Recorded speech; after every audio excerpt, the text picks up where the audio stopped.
Peace to the human families of the planet Earth. I'm your host, 3.0-Aseer. You're now tuned in to Super Heru Radio with my co-host, Selena, Empress 10,000 years. As I saw you, Amor, everybody in the universe that's positively vibrating on a frequency that we need to be on. I want to say peace, love, respect to you. Thank you again for tuning in for, again, what is our third consecutive year of broadcasting. We want to say peace. And we want to give everybody a heads up that we're looking to take Super Heru Radio to another level in terms of getting it off of Small Talk Radio, a.k.a. Blog Talk Radio, and to have more control of our actual show due to all of the reprehensible circumstances that have happened in terms of us broadcasting. Everybody has been a participant in the show understands what I mean when I say that. So I definitely want to say peace and thank you. I want to say thank you to the King and Queen who came out to see us today, all the way down from South Carolina. We want to say peace to you. And thank you for a great day. You really showed us a lot of love, and we always respect and love when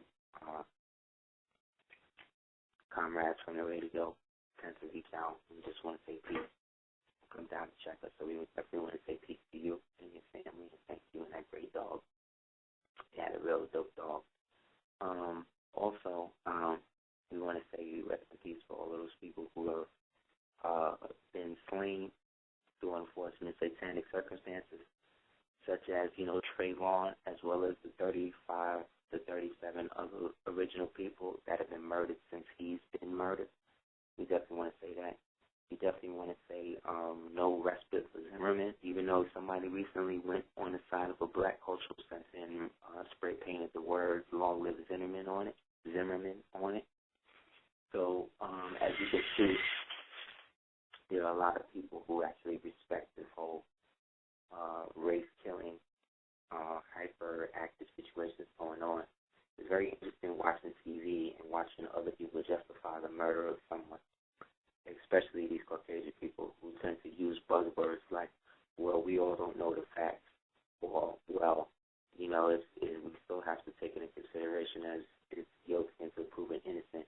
All of these crappy things that they say whenever there's a Caucasian person that's been caught maiming or killing or raping or doing anything that they do to the original person that they found. We definitely want to say no respite for them, no reward for them, no sleeping for them, and that if they're going to turn Zimmerman into a racial hero for some sort of racial pride, knowing damn well that he, based on how he looked, most card-carrying KKK members would lynch him the same way that they would lynch Trayvon if you really keep it real. You know what I'm saying? But because he was raised, Zimmerman was raised to believe that he is not of a so-called ethnic people, even though he is obviously Puerto Rican and pseudo non-white, he still was living the privilege of a so-called Caucasian person, or quote-unquote white privilege. Because not all Caucasian people try to live under white privilege, but a lot of them, or most of them, benefit from it. So we all understand what I'm saying when I say that.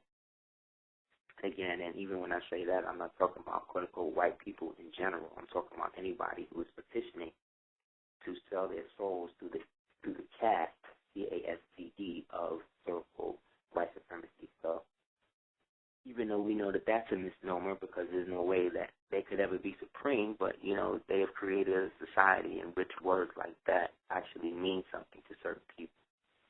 So as much as we don't give, quote-unquote, the white man or whatever power in the situation, we have to acknowledge that we do represent energy. We do recognize and build on energy here.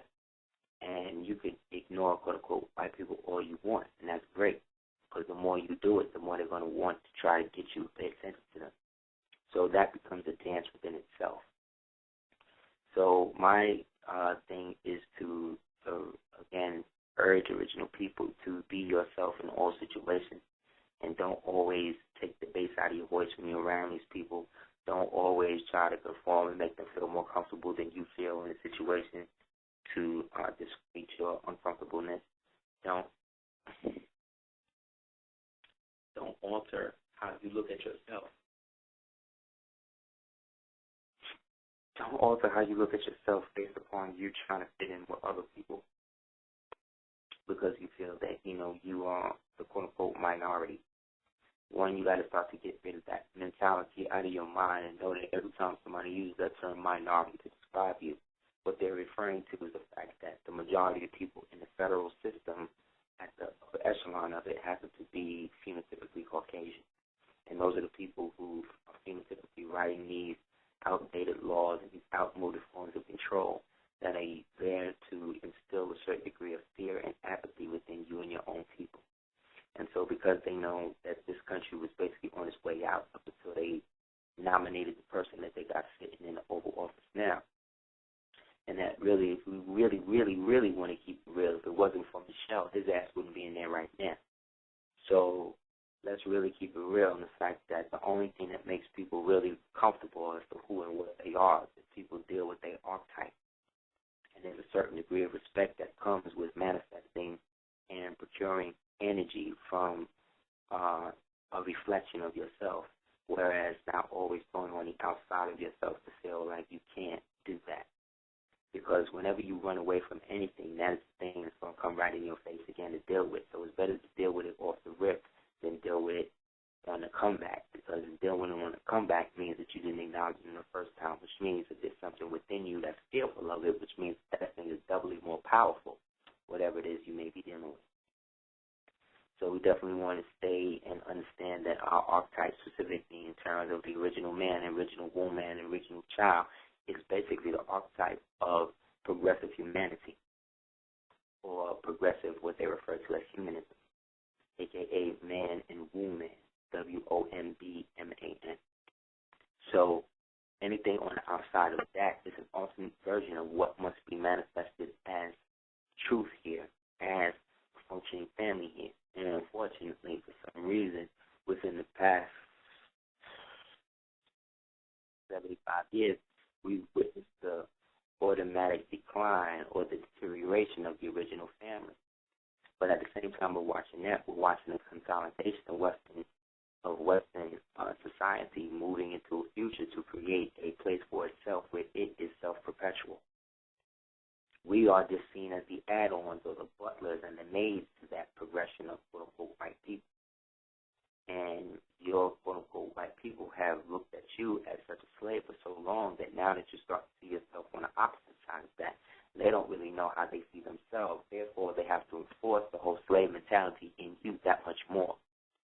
This is why you'll have situations with black kids petitioning their school's chancellor and their school supervisor and their school dean to get a higher and better education. And then what does the school dean do? He expels all the original black kids that said that they want to do that. You understand? Because you're dealing with a totalitarian society now. You're no longer in a freedom democracy or the illusion of that. You never were in that, but at least they gave you the illusion. Now they're stripping the illusion away because they feel that the noose is getting tighter. But the problem is they can't draw the full string because they know the minute they do that, whatever's online in you, that was put in you by the grand creator, by the Most High, what some people refer to as Guman, Tupar, or God, whatever's in you is going to come online, and then they're going to have to deal with that too. And they don't really have contingency plans to deal with the true and living manifesting out of you. That's why they always get so scared of one individual. That's why whenever they do the rituals and the Hiram ritual where they go and they kill somebody, so it's grouped in killing one man or one woman or one baby or one child. But yet still the people who kill them, they tend to keep alive. You notice that?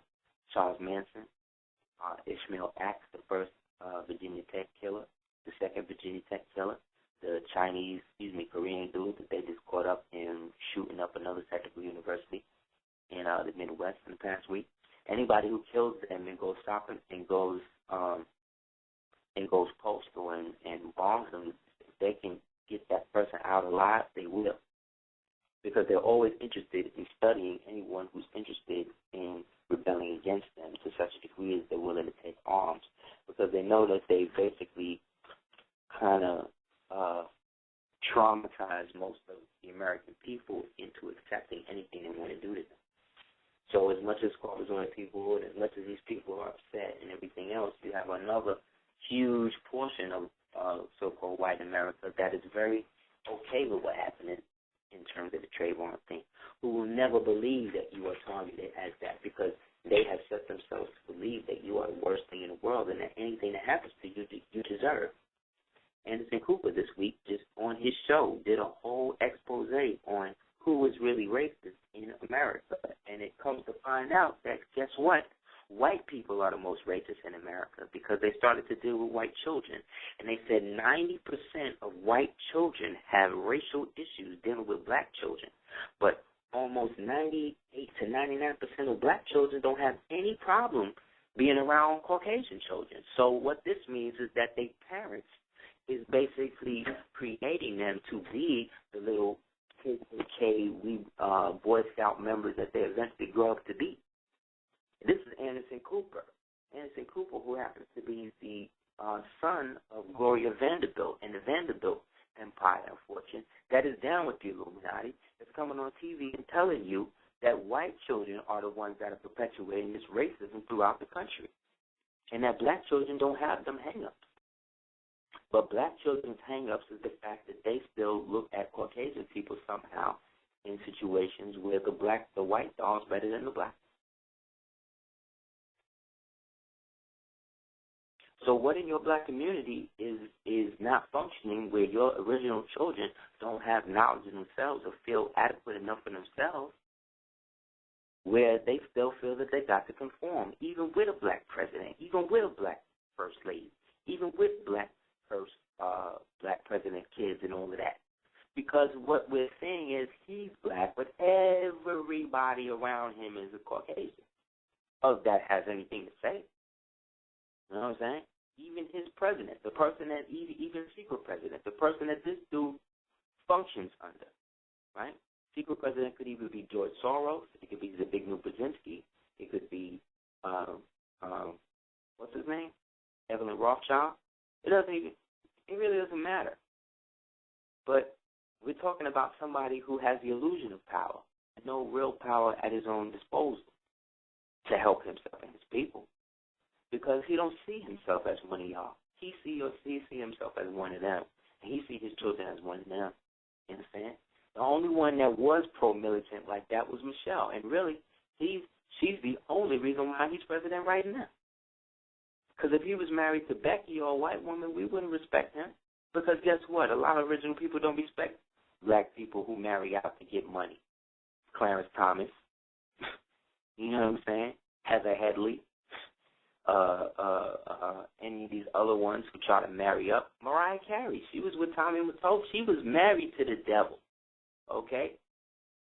The devil. Tommy Mottola is the devil, you understand? That nigga's done all types of shit to music over the years. And then you wonder why Nick Cannon, all out the blue, gets struck with some sort of thyroid or throat cancer, some crazy shit. Right after she had these all-white babies. So baby is a baby. A baby is beautiful regardless. But, again, I'm saying, man, there's nothing wrong with you loving the archetype of your children more than anybody else's, right? Because they do it to you all the time. All the time. There were stories during the Boer War when apartheid was in a situation where they would have floods and mudslides and all of that, and people would let their black babies go down the flume with the mudslide and all that, and then run to save these white babies. You understand? But then when it comes to abortion, original children, for some reason, are at a higher threat factor than others. Well, so long as you're not an original child born in America. Black American babies that's born in adoption is really crazy. You don't really see too many people getting them. But all the rest of these babies throughout the world, especially with white folks, they bagging them up on some domestic shit because that's a fetish. It's a fetish in white society to take your babies and raise them better than you and turn them against you. This is what it's about. You got a twisted black woman. You got a twisted black man and thinking there's some other shit going on when really it is what it is. The definition of insanity is to keep trying something that has proven itself not to work and doing it anyway. So we've been trying to prove that integration is working for us for the past, 150 years? Well, excuse me, for the past 75, 85 years? Asking, what have we got from it? Nothing. Black people are no farther ahead than they was prior to integration. And I'll be so extreme as to say that. Because if you was, you still wouldn't be getting killed. You still wouldn't be getting maimed. You still wouldn't be getting locked up 10 and 15 times a second. You still wouldn't be in a situation where somebody's trying to ritually sacrifice you. You wouldn't be in a situation where you couldn't, you wouldn't be in a situation where you couldn't defend yourself.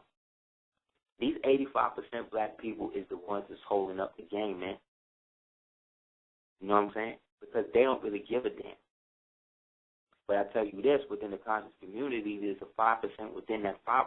So if you're around 10 conscious people, you got to realize that really within that cipher, there's only really maybe 1 to 1.2 conscious people in those 10 people that's actually really, really trying to do something with it. So we are weeding the sheep out from the goat. This is what it's really about, man. All of the window dressing, all of the let's get together, let's do something. How are we going to get together? And we can't even agree what flag we want to represent us. You understand? We can't even agree which rapper we like better. You know what I mean? We can't even let each other go like that. Remember a couple of years ago when they had the cipher where they had these black people going against each other, against who was better, Tupac or Biggie, and it turned into a big gang war. These niggas were shooting and killing each other over here and in Africa.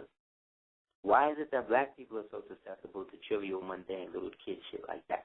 Why is it we the only ones that get reported on shit like that?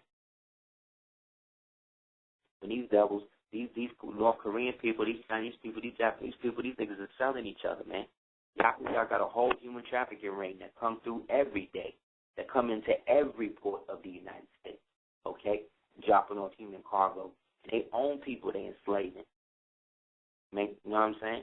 Making them pay $400 for a $150 room, $2,000 for a $98 room or some shit like that, and enslaving them for years. This is the own people they doing that through. So what you think they're going to do to you? Coco Jean. That's what they call you in China. You're a Coco Jean, you know? Excuse me, in Japan. And in China, they call you a Naki. You know what I'm saying? Because the Naki were the people who descended from the original Xiang or Shang dynasty going all the way back before Buddha Dharma got there. So we're talking about original black people in ancient China and Japan that's predating any so-called Japanese or Chinese people who trace their lineage back to now. Because the farther back they're going to trace their lineage to, the more it's going to look like you. But you wouldn't know, because the only thing we know about Japanese and Chinese people is through Kung Fu movies and Wu-Tang. You know what I'm saying? So great, you know about the Naga people, but who were the kings? Who were the queens during the Naga period? Who was Sambo? Who was Jimuisha? Like, who are these people? And what relevance do they have to you today? A lot of us don't know. And again, our people suffer from lack of knowledge, so this is not necessarily about what we're not doing now. And again, I'm not talking about you as conscious people, because you're doing the best you can do. This has nothing to do with that. This is not so much about what you're not doing. It's about who you are going to recognize your people to be based upon their works, not what they say they're going to do, not what they believe in, not just because they're going to temple with you or whatever to believe or whatever. That's not what's going on.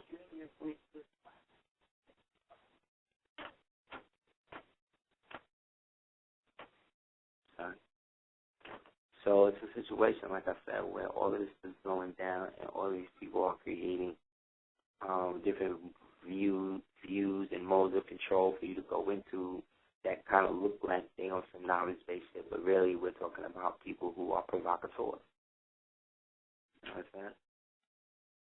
So again, we are beset on all sides, and we still have to come up with a contingency plan or something that is outside of this medium that we can convene in, build with, and support each other in. So that way, God forbid, anything happen to you in London, anything happen to you here in America, anything, whatever, you got it. Because niggas can say what they want about this devil in his society. His society works for him. And nobody want to understand that. Nobody want to do acknowledge that, regardless of how much you don't like how the government works. And every month, if you file your unemployment, you go through hell to get it. But once you get it, you can depend on that check every month. You know what I'm saying? Same thing with this dude. Same thing when you go to the petrol. As high as the gas or all that shit is or whatever, regardless of what, the gas pumps are still there. You know what I'm saying? Shit's still working.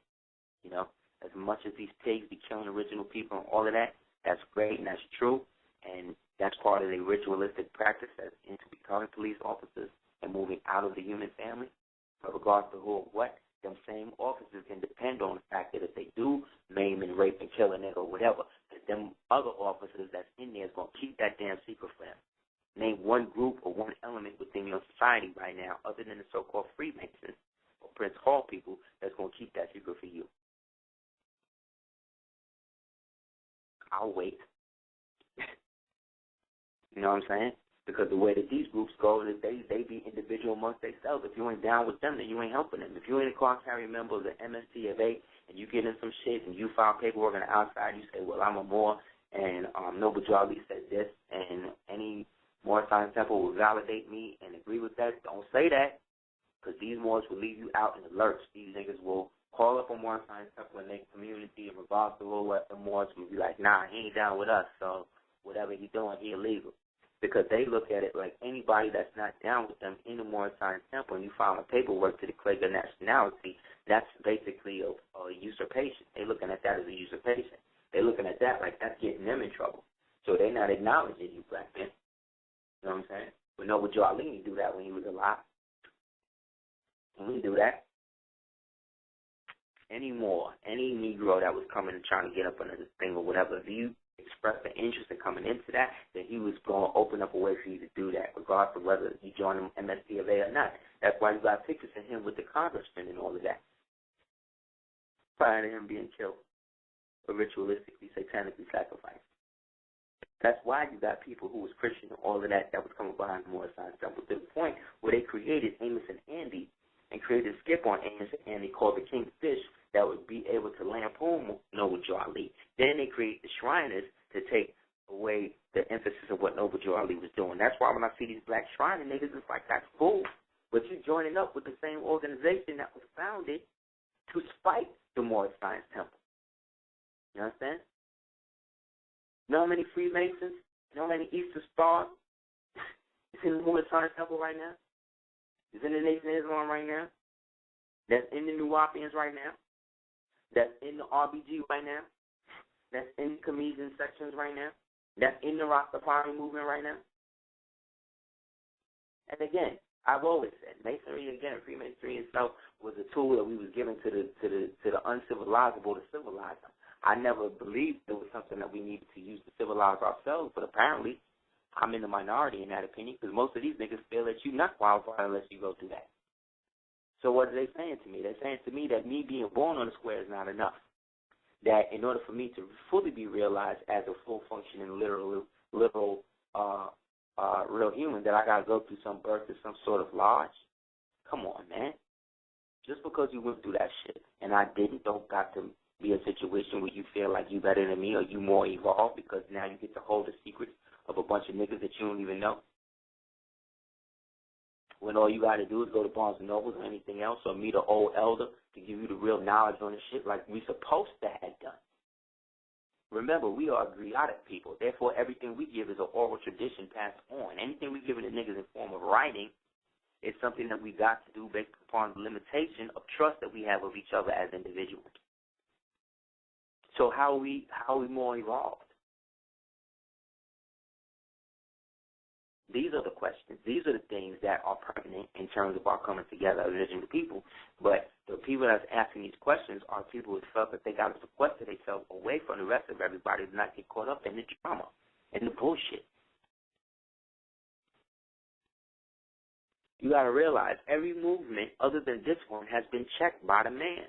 Every movement, from the Panthers to the 5% to the El Ruka, everybody's movement has been checked. They have had a contingency plan or whatever to deal with that. The only check that they don't have to deal with is how to deal with people who are functioning from a metaphysical perspective. That's the one thing they don't really have no in on. So what they got to do is use a bunch of sleepers that they already put in the community just in case. And get these niggas to get you to follow false doctrines that are not necessarily the real, so then that way you become more dependent upon them doing perfect shit that you already really are starting to remember yourself anyway.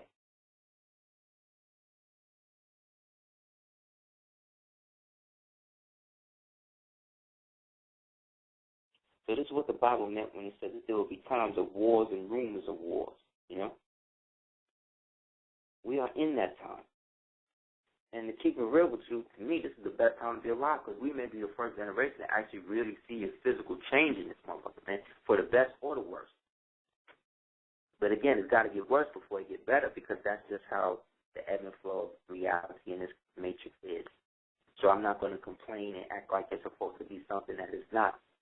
Because to keep it real with you, we haven't really had an unfettered society like that for the past 6,000 years. For the past 6,000 years, we've been dealing with the metamorphical and alchemical changes going on within us based upon what we let into incarnate here, what we allow to incarnate here. We ain't forced these Martians to come in. We ain't forced these Solarians to come in.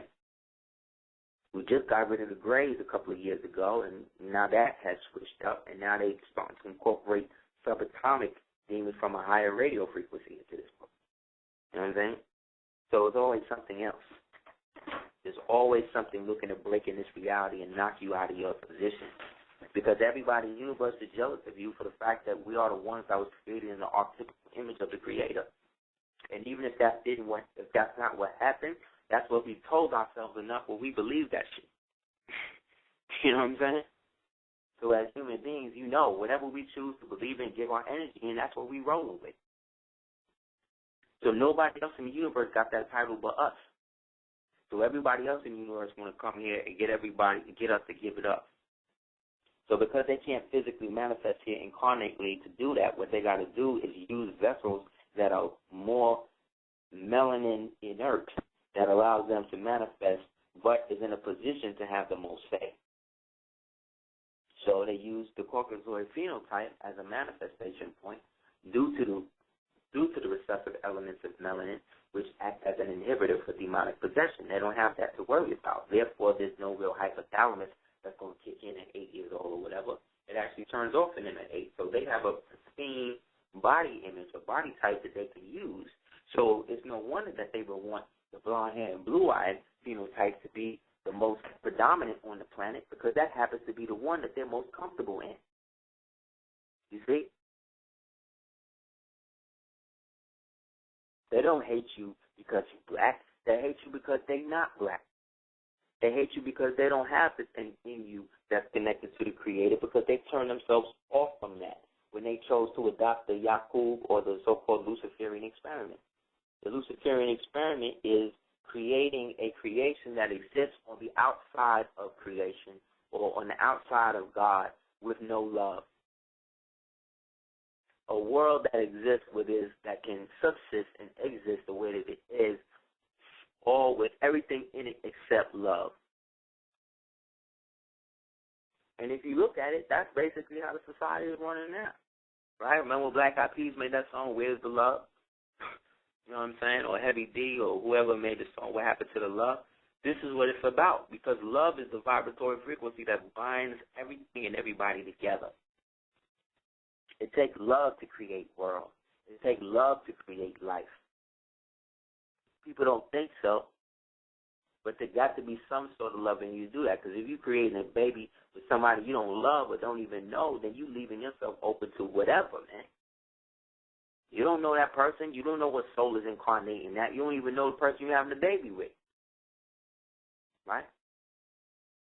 But again, in this society, babies are looked at as bargaining chips. They looked at as ritual sacrifice pieces. They looked at the way that you look at Monopoly pieces when you playing the board game. You know what I'm saying? Children, especially 85% children, they are put in situations where they are made to feel like they are an extension of the person who had them. Like I remember one of those things I should have known back in the days. This is how somebody tell you the truth about their nature. tell you how grimy and devilish they are, but because you want to see them in a different light, you don't pay attention.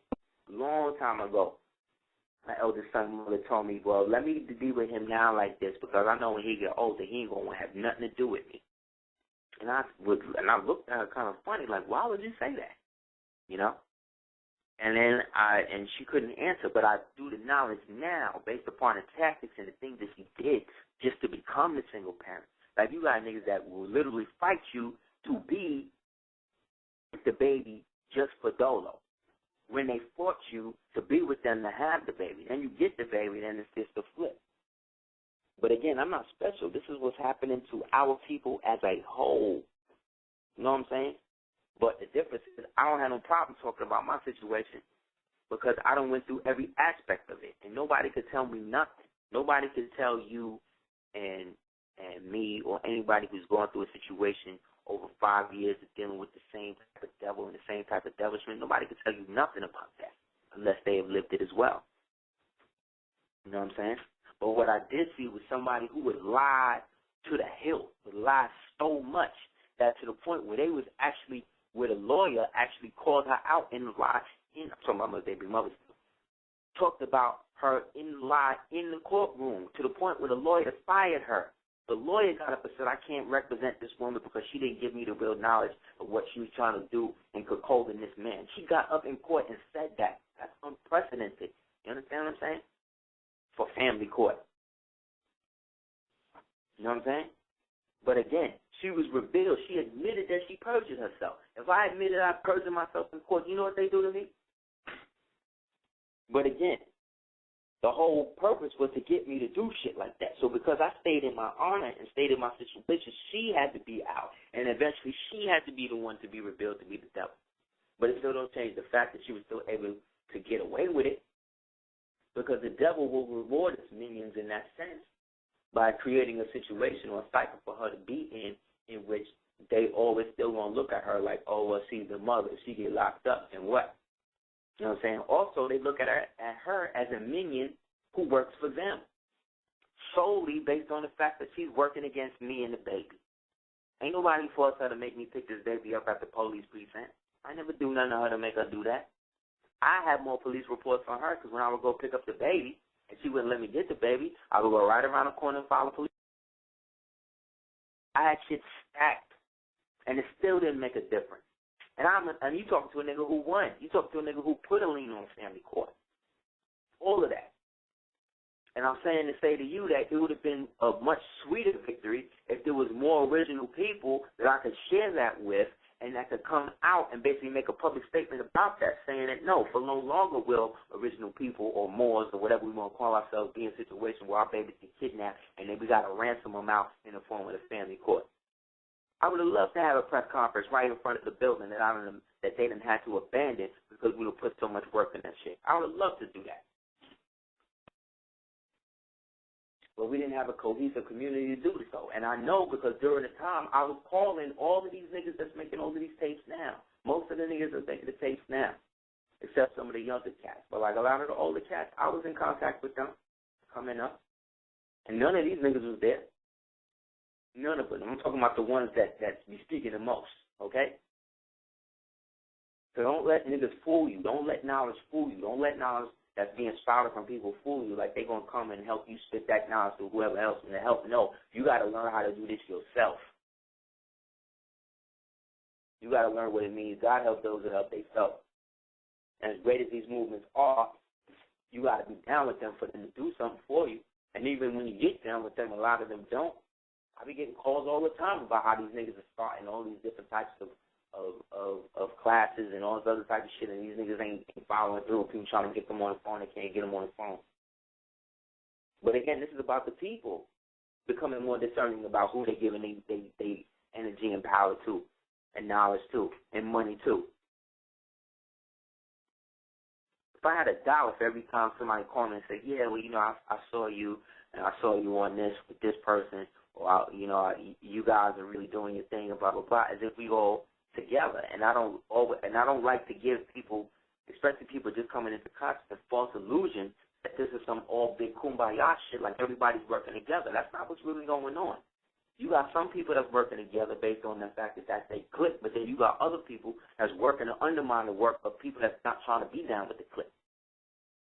Just like you have in every other strata of life. So why would you think that it's different when you come into the consciousness? It ain't no different. The drug game, the rap game, the conscious game, the entertainment game, fashion game, business game, corporate game, it's all the same game. It's all the same people because you're dealing with the same players. You're dealing with people that have grown up reading the same playbook. So how you expect them to do audibles and shit like that when all it is they have been prone to do is follow what somebody tells them to do. So here you come saying, hey, you could do you. Of course you're going to have opposition. Of course you're going to be isolated. Of course they're going to make you feel like you're crazy. Of course they're going to put you in situations to make you feel like you're not doing enough. Of course you're going to be in other cyphers where people want to act like what you're saying is not true, but then take what it is you're building and then regurgitate it to somebody else or some other cipher. This is what happens to you. This is what has always happened to you. Because what you don't realize is that you are the deity that helped create this place. And for some reason you chose to become more involved in this shit than you needed to be. And forgot the fact that you was actually not a participant but the grand observer of the whole thing. Because you started to care. You started to give more material energy to this place. You started to worry about what was going to happen to these different races that was being formed out of the original DNA helix that manifested out of your original archetype. You started to care about that stuff. And so you started to create protocols and parameters and rules and regulations and these things that would allow these people to come into the human family over the course of time. Why do you think that? What do you think the 147 negative confessions of Ma'at was for?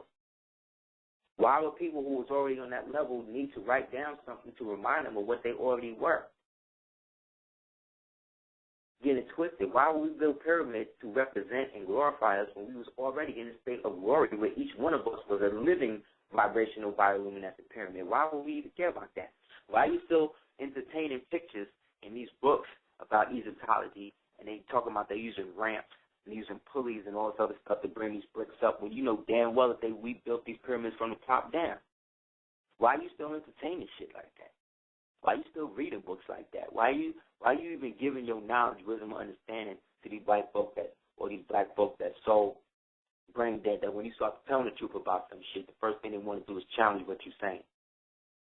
Because the challenge in what you're saying is actually another means to make you more materially dense and come down from the lofty height of the security of the knowledge of yourself. And so they're trying to bring you down to engage with them in a pedantic banter back and forth that gets you caught up into the details of what it is you are as opposed to the totality in what you are. And then eventually you just come off like another nigga trying to prove a point. You don't have to prove nothing to nobody, man. You are what you say you are. I am that I say that I am, right? The prophet put forth a theocratic system, theocratic government, in which the religion that we deal with is based on truth. He manifested it already, laid it out already. So if that's the case, why you got these moral science temples functioning under 501c3 protocols? And then you wonder why they can't vouch for nobody that's not down with them. Because a part of the precepts of the 501c3 is that you can't speak out against the government. So how are they really helping us? What's the difference between them and the Freemasons? Nothing. And again, I'm not talking about all Mormon science temples. I'm not talking about every Mormon science temples. I'm talking about the echelon who knows exactly what I'm talking about. I'm talking about the people because the people don't know no better. The people trying to get out. They're trying to find something more semblance. But it seems the more they get into situations like that, the more they get locked in. You're going from one state of control to the another. So great. You switch Jesus from the mystery God and turn over Ali into Jesus' place. That ain't evolving. That's not moving you into a higher octave. That's just transporting one vice for another. What about us is so weak that we need somebody to come and lead us? What about you is so weak that you need somebody to come and validate who and what you are to people who don't even give a damn? Because, again, these niggas know who you are. If they didn't, why would they be using every story from you from the ancient past and putting themselves in it? But then the minute that you do some shit, the minute that they make Heimdall, who is a so-called Aryan god in the Thor movie, the minute they make him black, then it's a problem. They talk about the Hunger Games, right? This big-ass movie or whatever, and two of the characters in the Hunger Games movies is black. But these white folks are so racist, they read it and read dark skin and looked at her and the character as a dark-skinned white person. What kind of shit is that? So what, the character was Italian? Come on, man. Like I said, if Avatar would have been the same movie, but instead of them people being blue, they was brown, nobody would go see that shit. Because no Caucasian people want to see themselves in a position of who and what they really are. A white person would rather you call them a devil than call them a racist. Because you have yet to see in a postmodern society a white person ever to really be convicted or confronted or admit that they are a damn racist other than extremists from the Klan or some shit. Now, they don't count. I'm talking about the real racists. I'm talking about the white people you work with every day. I'm talking about the white dude who's objectifying you at the job, who happens to be your boss, but smile at you all the time. But then at night, the minute every time you walk out the door, he calling you a fucking nigga under your breath. That's the problem. Those is the real devil. The KKK, these niggas, at least they honest about what they want to deal with. And most of them is poor white trash and don't know their true history of their people anyway. So they'll just go anywhere so long as they can feel like they not on the bottom. And these white people even treat them like shit. You don't believe me? Look, there's a documentary called The Wonderful Blah, Blah, Blah, Blah, Blah of the Whites. There's something called The Wonderful World of the Whites. And it's all about this poor white trash family from the Appalachians. And it really gets into why white people are on where that term poor white trash and what that shit really means and why white folks are so scared to death of that shit. Because race and whiteism and this color thing is part of the way that they run their society. You understand? Their society is based on a colorable system. So if you follow a colorable law, you have to have a system that's based on color to function. It's common sense. So we get upset because we are in the system under a color designation that we like, but automatically designates us as inhuman. Therefore, these people feel that they can do whatever. They can maim you, kill you, rape you, run you over, cut you up, eat you. This is what they do to black people in America. I don't know what niggas have been for the past 250 years, but this is what's going on. Right? But because what? Oprah's a billionaire? And because what? Beyonce sells 128 million records? What, shit is sweet? Things is different? No. Because them people ain't in your community. Them people ain't helping you. Them people don't associate with you. The only time they associate with you is when you come to their concert, when you come to their book signing, or when you buy one of their products. That's it. Them niggas ain't opening up no foundations. And those people who do have foundations from that, again, out of my own mouth, I've never seen one charity that's set up by these celebrities or whatever that did anything for anybody in any community that I was in, but that's me. Maybe I'm a minority in that. I doubt it. But again, I'm not so absolute to say that everything I say is gospel, because we're all works in progress. But I know I just don't talk shit. You know what I'm saying? I know that everything I say I research to the best of my ability, and that's all I can do. That's all you can do. You can't pull water from a stone once it's in there. You gotta let it dry out. And that's essentially where we are right now. We're in like a huge drying out phase of our people in the society as we start to draw down for the new. And the closer we get to this new time to do it, the more anxious we get. The more you feel like the food don't taste good. The more you feel, the more you're looking at people, they just look like shapes more so than individuals anymore. Because that's really what you're dealing with. Your mind is starting to see things through your optics as they are and not how you want to see them, because that's how reality really works. Reality is walked around the image that you create. So why would we create an image for ourselves when we are constantly at the bottom, constantly getting beat up and preyed upon? Why would we create a self-image like that and incarnate here to live through that? Why wouldn't you do that? Why would you incarnate in a place where you are at the bottom and everybody in the place is trying to kill you? Why would you do that? It's easy to just incarnate as a Caucasoid, right? Right? No. It's not. You understand? Because they got way more problems than you trust. It's just that our problem, a lot of our problem on a predatory level is them. And as much as black people, metaphysicists, they don't exist, you don't give them no power, don't put them in a situation. Like, come on, man. Be real. Be real. Start to fortify yourself spiritually before any of these things come in. Start doing exercises with yourself where you are constantly visualizing yourself in this violet octahedron. And at any time you see a police officer or anything like that, they automatically bumping off the octahedron the same way a gnat would bump off your windshield when you drive down the street. You got to start to do these exercises. You got to start to practice on your psychic potential because that's the only thing that you can really get to check these niggas at this point. Because to keep it real with you, the guns ain't going to help. The guns going to make it worse because this nigga got all the guns. That's the part that he's waiting for. You have to understand this race war has been brewing since 1776, man.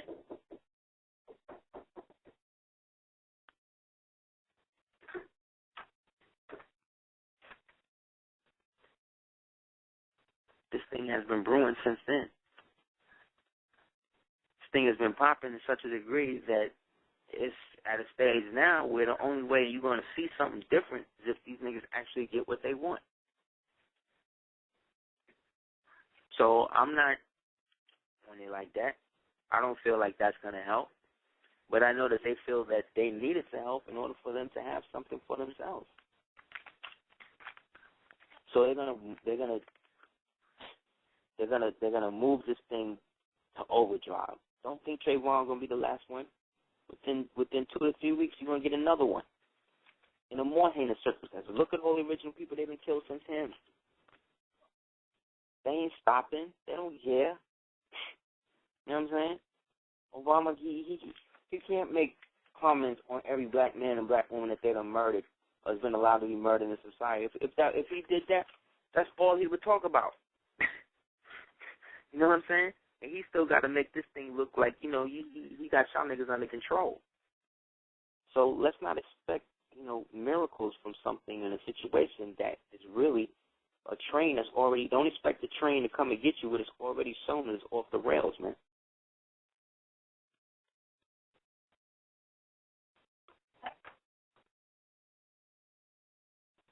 So tonight, for instance, is a full moon. And these are a bunch of what they refer to as super moons, So this weekend full moon, like I said, is a turning point of a lot of spiritual energy that's opening up through these lunar gateways that manifest initiatory through the gate of usually between April and May. So really we're talking about initiative energies coming from the sign of Aries. But Aries is also the sign of war, you understand? Due to the Aries proximity and connection to the planet of war in ancient so-called Greek mythology, which represents Mars. So Mars, being a red planet now, was not always a red planet in the past. It was very, very lush and beautiful. But due to the propensity of the beings there to engage in huge, full-scale warfare to negate the creator, you have to remember both the Yakubian experiment and the Luciferian experiment are the same thing. The fall of Lucifer represents the descending of this reality into a mirrored image of itself.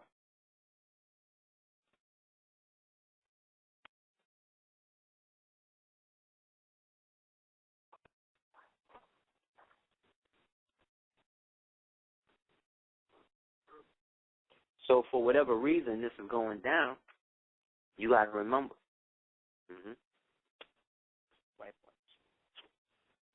With all of that being said, like I said, this is the time now for us to create the universe and things that we want to see manifest out of that. But the only way to do that is to manifest that which you can do, reaching your level of excellence That's the nigga that played Worf in Star Wars. The black thing, this nigga. Remember the Klingon in Star Wars? That's him. Michael Worf. Oh, yeah. She's playing Isis Urania, I think. But, of course, she was a white boy. So that's what I'm saying, guys. Like, we those of us in the Super Heru family know that we've already reached that other side of creation. We've already reached the level where we're supposed to get back those things and all of that.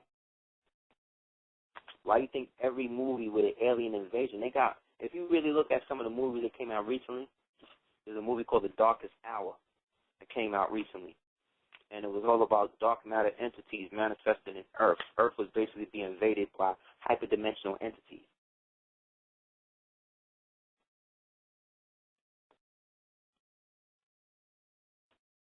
As opposed to the conventional invasion movies that you see with the aliens coming in the ship and doing whatever. There was another movie called Invasion with Nicole Kidman, where the alien invasion came in the form of a biological attack, in the form of these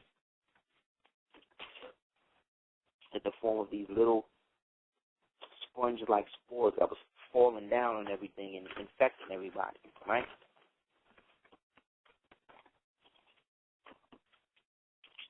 There's another movie like that from back in the days, what Donald Sutherland referred to as Invasion of the Body Snatchers, where everybody was in the pods, right? So what if the pods and the iPod was the same type of thing? I remember when they came out and they said that they were going to put the biochip in the games and the telephones to make them more accessible and more media friendly for people. And from that point on, I remember going to school, getting on a bus, and watching people, everybody on the train in their damn phone. Everybody in the whole car, that's no coincidence. Because just like a breast implant, just like a kidney transplant, if the body don't accept it, then it's not going to stay. What the body's going to do is going to form like in terms of breast implants. What the body will do is that it may not accept the breast implant, but it may not necessarily reject it either. So what it will do is it create mass scar tissue around the implant itself. And that scar tissue is what protects the rest of the body from the implant. But that's also the thing that makes the implant look mad hard. But at the same time now, the implant can metastasize and eventually rupture due to the implant.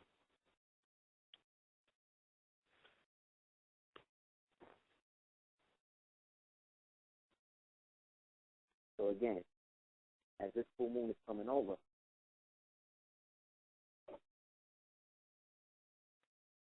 it's what they refer to as the super moon, because it's manifesting first on the full. And also, we'll have another 2 moons to come out, another 3 consecutive moons after that. That'll coincide with the 3 major so-called feasts of the occultic positions in the world. So the first one, again, Festival of Christ, which I guess we say is Easter, that's the 6th, right? Then we get the Festival of Buddha, or the birthday of Buddha, which is May 5th. Then we get the Festival of Humanity, which is June 4th, what they refer to close to what they call Juneteenth, right? The degree and some of the festivals coming around, like I said, is kind of like a wavelength right before July starts. And once July starts, that's when the heavy ritual feast starts for the sacrificial aspect of the moon.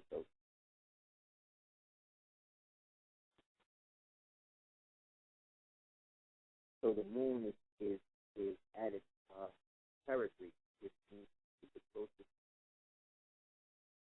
to Earth.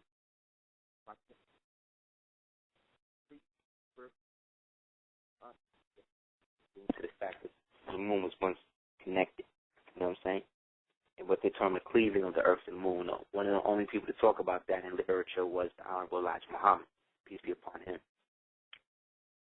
Then the third full moon in the series, like I said, the goodwill or the humanity moon is really like a partial full moon lunar eclipse that'll manifest as a grand cross. You know what I mean? And immutable signs of Mars and Chiron. Now, Chiron is the wounded healer, and for a little while now, Chiron was sharing Jupiter with Mercury. So this is where you get a lot of sacrifices, literal sacrifices coming in during that period. You know what I'm saying? Because, like I said, Chiron is the wounded healer. He's the one who basically taught Hercules, and unfortunately got in a situation where Hercules wound up slaying him. By accident. So Chiron is a very heavy planet, very in terms of structure and all of that, but it's very possible and heavy in terms of the position and what it may mean for certain people, especially people in signs that are affected right now by Chiron. So that would be like Geminis, Virgos, you know what I'm saying? So it's definitely right now is a good time for you to practice active listening, not getting too caught up in useless drama or situations where people don't have your best interest in mind, making excuses for other people, letting things slide that you know you need to deal with. These are the aspects of Chiron that are the most beneficial when you deal with them. And with the moon energy, you know the moon represents your intuitive nature. You know what I'm saying? Your sixth sense, which is really your first sense, and then the other six follow. So now is a good time to follow your intuition, to correct issues that have been kind of lingering around for a certain amount of time. Now is a good time to kind of clear your calendar of that type of stuff.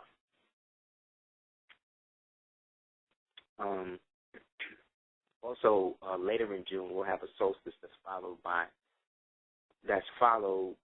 like 7 exact squares between Uranus and Pluto that continue all the way to 2015. So we're talking about Uranus, which is the planet of ultimate expression and uniqueness and individuality, and Pluto, which is the planet of long-term planning of a diabolical nature, as well as secrets of others being brought up to the surface based upon what's happening.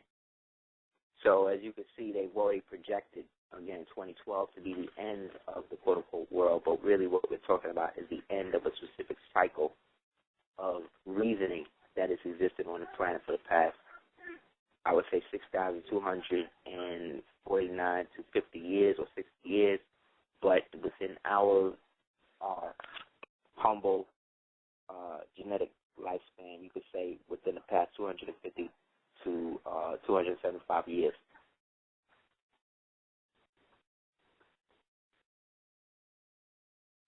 Because you always existing is a perpetual fact, but at the point in which you chose to fully incarnate, you got to kind of come into that. It's not like when the train first pulls into the track, you just jump on the train. You got to wait for the train to slow down, stop, open the door, and then get on. So it's the same thing with this, in terms of you being a celestial being or a superstar powered entity. When you see the opening to come in and incarnate here, you got to make sure everything is just right. So to do that, or when you do that, there's almost like a snapshot taken, or of an instance been taken in which you choose to incarnate into that soul. That's where the natal chart and stuff like that comes from.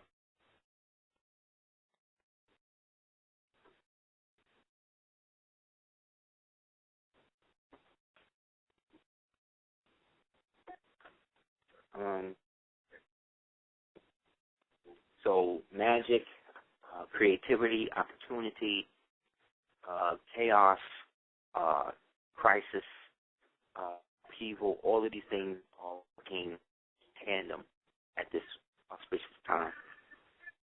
That's why it seems that there's never enough time in the day for you to get what you need to get done. That's why no matter how much you eat, sometimes you never feel totally full. That's why the more you be around certain entities or energy, the more you feel like you're wasting your time. Because now is a time in which relationships have to be reciprocal. And if you're not in a relationship, and I mean any type of relationship, friendship, camaraderie, you know what I'm saying, romantic, you know what I'm saying, business, if you feel that you are doing more than the other person in it, now is the time when that cannot be ignored, and you're going to feel more of a inclined to say something and do something about that. And like I said, due to the fact this is the time that we're in, we have to work with the energies and not against them. So now is not the time to hold on to relationships that you know that you already over. Now is not the time for you to be trying to make something work that you have already come to an assessment doesn't. But there's also not a time to throw the baby out with the bathwater. So just because a lot of pictures is bullshit, it doesn't necessarily mean that Eosus or Isa is bullshit. You understand? Like I said, there's a thing when you come to consciousness, due to the fact that most of us was born pagan through Christianity, we tend to then look at the concept of Christ as somehow fallible, and that's not true. You can read the book, The World's 25 Crucified Saviors, The Mythical Jesus, Historical Christ. You could read the Moorish Quran, Circle 7 Quran, and you'll see for yourself that Jesus or Isa or Eosus or Jesus basically represents the life that you are basically going through right now. So that's more of an allegory to where you are now. So to negate those key aspects of it, you see what I'm saying, put it in a different perspective. And if you notice, Jesus is one of the only characters in religion that you see manifested in a multiple of different ways. Whenever you look at Islam, because these Muslims, they'll kill you if you put Muhammad in any other countenance. Same thing with Buddha. It's very well Christian. It's very rare that you see these deities put into cartoons or books or story or whatever in that context. Now, I'm not saying that they haven't been done, but if you look at them in proportion to how they've done that with the concept or character of Jesus, it doesn't compare. It's mad stories about that. You know what I'm saying? And that is because there's a mutability in the energy that entity manifests through. So if you look at the facts, you know that he couldn't be Jesus, or that he became Jesus during the 1600s when the Jews introduced the letter J into the average lexicon of the time. Prior to that, the J, just like in Spanish, was substituted for the I or the U. You know what I'm saying? So when we say Isa or Eosus or Yehoshua ben Hur, we're talking about a individual that manifested all three levels of what they refer to as the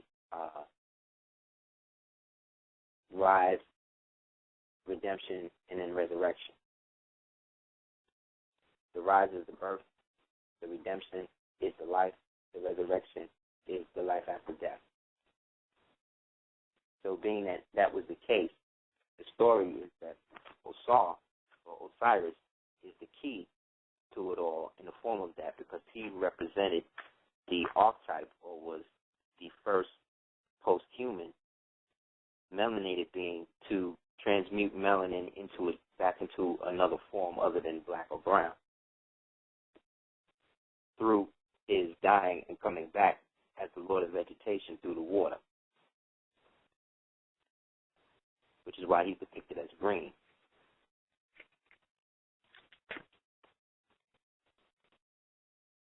Which is also why the Hulk is green. Which is also why money is green.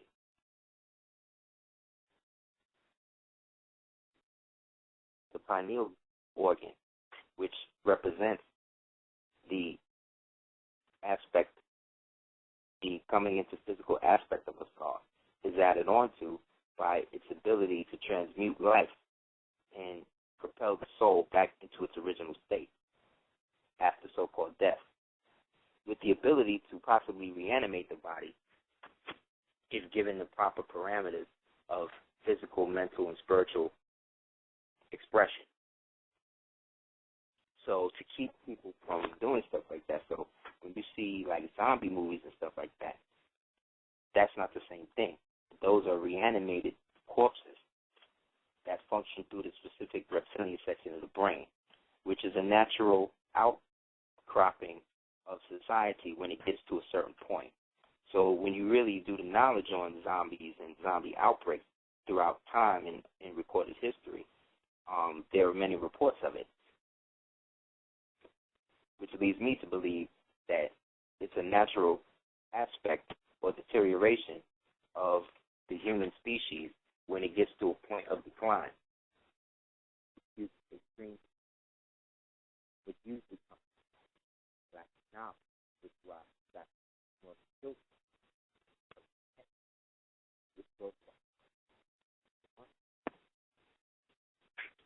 They'll eat other parts, but specifically they want the brain because they want the aspect of themselves that they don't retain anymore.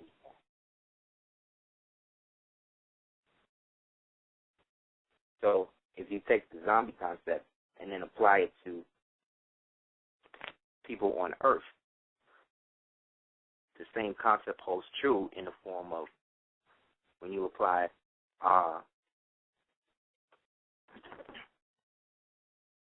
society or living in society based upon intelligence or consciousness.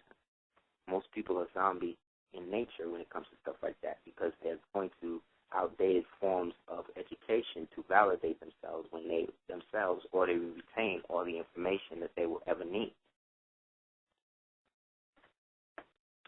So long as they're given a positive vehicle of expression, they can manifest it. So to keep people from manifesting their true potential, they create quote-unquote schools that will allow them to keep all the fish in a Piscean state of mind, a belief state of mind. However, you cannot enforce that anymore. So the directives has changed. Now the same people that they have worked for the past 250 years to see as insignificant, now they realize that they can't use those people anymore as a shield, so now they are trying to take on the positive aspects of those people while allowing those people to now take on the negative aspects of the society that they have been indoctrinated into.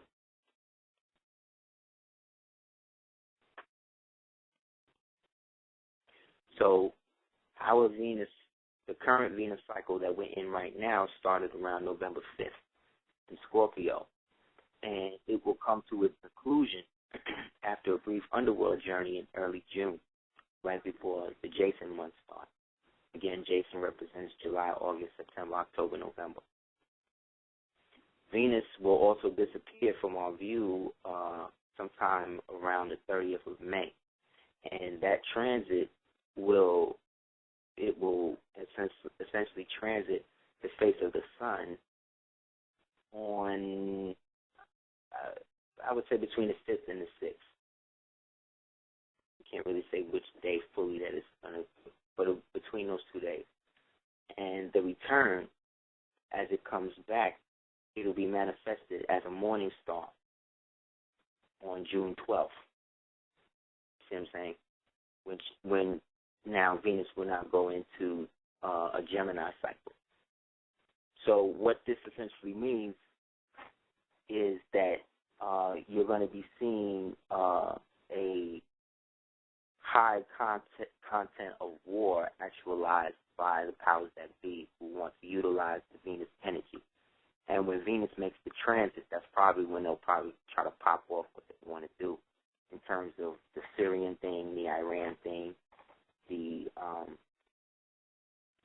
oil pipeline thing, or whatever false flag thing they want to do in the United States. This will be a window for them to do so because Venus is the planet that is usually invoked by Rome in times of war. You would think Mars would be, but it's always the opposite for them because they want their war to be glorified. See, and Venus is a planet of glory. It's an exalted aspect of beauty. You know what I'm saying? In their religion, which is their way of life. You understand? So Venus, again, because it deals with love, beauty, money, relationships, false relationships, envy, jealousy, you know what I'm saying?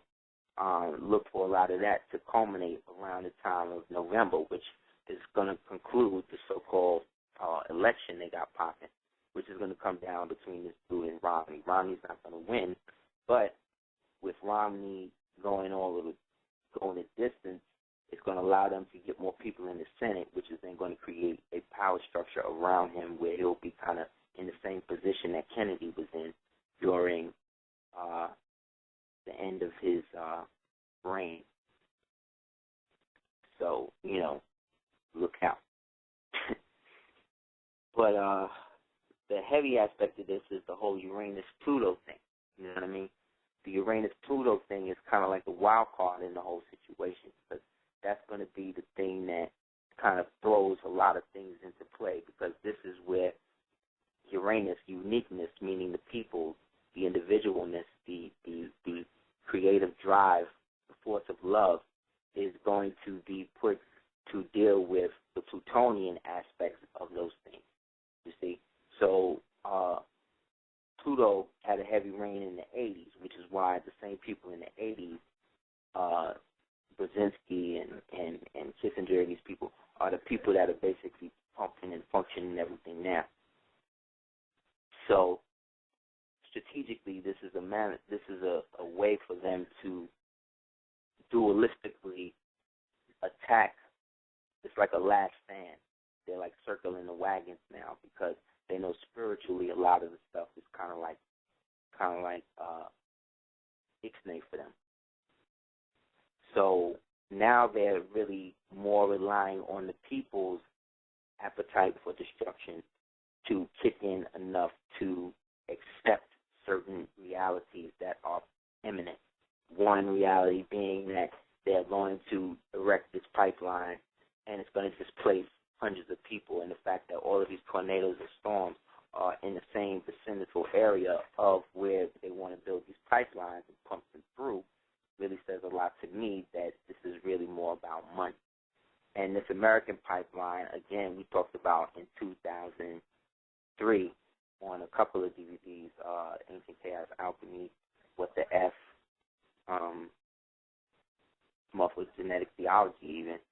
We talked about how this pipeline is really the sinking up of the so-called North American Union, that due to our beratement of that agenda, they had to find another way to mask it. So the pipeline is really the mask for the North American Union coming into existence because quite as is kept, this dude became the president of the North American Union, more so the United States, or the world, more so the United States, which is why he was embraced, which is why you had countries in Africa being named after him and all this other stuff. You had Chinese versions of him popping up and all of that because this was the grand push of the new face of what would be the so-called Illuminati. And because they have now made it popular amongst children and through hip-hop, they make it almost something that certain artists now, as coming into the game, seem like they want to aspire to due to the face that they put now black face to this ominous name that really doesn't even represent the bottom of the shit. You know what I mean? We know that these people who are working with them with these signs and things like that, they're just baby witches in this thing. And even the well-placed warlocks don't even have a real place in it the way that they used to. due to the political infighting going on within their infrastructure, due to the influence, again, of Uranus and Pluto combating against it. So you always have the Brotherhood of Eagles and the Brotherhood of Death. And as they war with each other, they have little subdivisions within them that are linked through the 13 family bloodline thing. But those 13 families, when you think of it, you got to expand that notion, because you have to remember that these 13 families are essentially are comprised of about 2,000 to 3,000 people. So we're still talking about a 1%, but we're not. It's not like it's just like 13 people in a room, and this is, in each one of their families, this is how they've been consistently getting paid. No, it's a revolving door of people who are willing to sacrifice and do sacrifices to gain higher levels of involvement, to protect themselves from the same thing that they are participating in.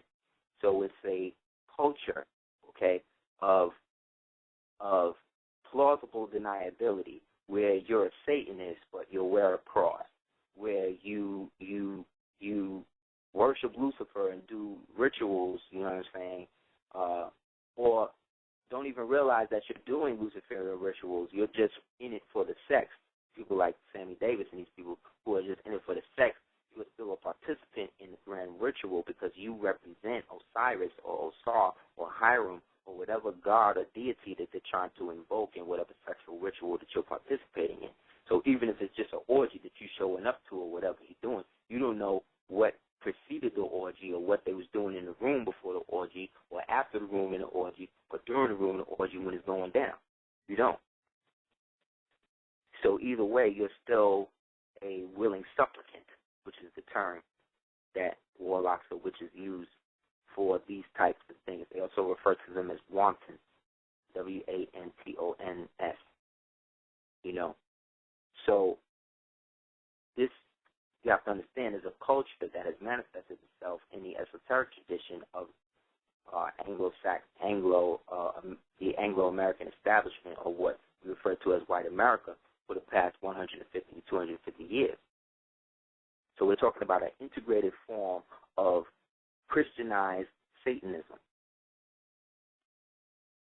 that is all in the glory of Lucifer, which is the worship of the flesh, which essentially is the Yakubian experiment, because the Yakubian experiment, again, was to create a total unalike being that would manifest all the negative properties of everything else for other negative beings and things to incarnate through, due to the lack of pineal function and hypothalamus organization in the vessel that has become the host. So the blonde-haired blue-eye is predominantly the one that they want above everybody else, because that's the one that they feel in their culture and in their rituals that they say is the one that's the most easy to inhabit. So we need this one at the top of everybody else, because so long as this one's at the top, we're at the top.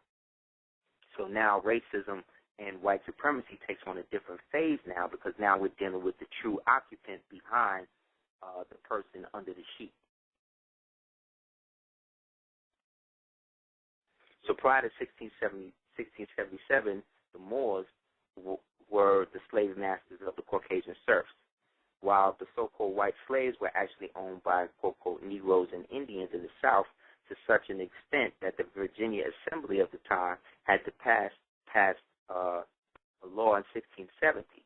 And that law was enacted that no Negro or Indian, though baptized, and even if they enjoy their own freedom, shall be capable of purchase of any Christian, because white slaves were referred to as Christians back then.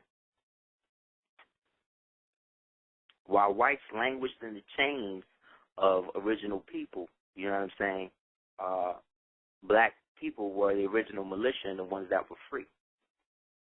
Moors voted in the Carolina counties of Berkeley and Craven in 1706. It's on the records right now. You can check. We had guns and all of that, other weapons going on in the armed service of the planters, the planter class. The planter class were the black Republican Moors. The term Republican was the original aspect of those Moors that agreed to function as a republic on behalf of the greater indigenous and native empires that were doing business with the corporate British East India Company. So in Carolina in 1704, 1707, 1712, 1739, and 1741, a bill was passed that authorized indigenous blacks or Moors in the service of the planters with certificates that presented to the militias to basically keep all of the white folks locked up. So the colonial powers were not adverse to call us to come onto the colony or the plantation and lock down they insubordinate white folk. You can get a book called Black Confederates. You can get a book called Black Masters, White Slaves. You can get another book. You can research a brother named Chaim Solomon, who was the financial backer of the Confederacy, who had ties to the old Moorish nobility through the Medici family, going all the way back to Granada, a straight-up Moor. Because the Moors were the only ones that had really commerce or work that was going on cross-culturally with the crackers. We was the only ones that was really like civilizing them and putting them to work, whereas everybody else was just either using them as galley slaves, if, you know what I mean, if they adopted Islam, or they was locking them up in dungeons or selling them or putting them in harems or whatever, you know. And this was a big thing. This is what the abolitionist movement was really working to stop. It was really a movement to stop white slavery. People, black people, it was used to free white people from black slavery.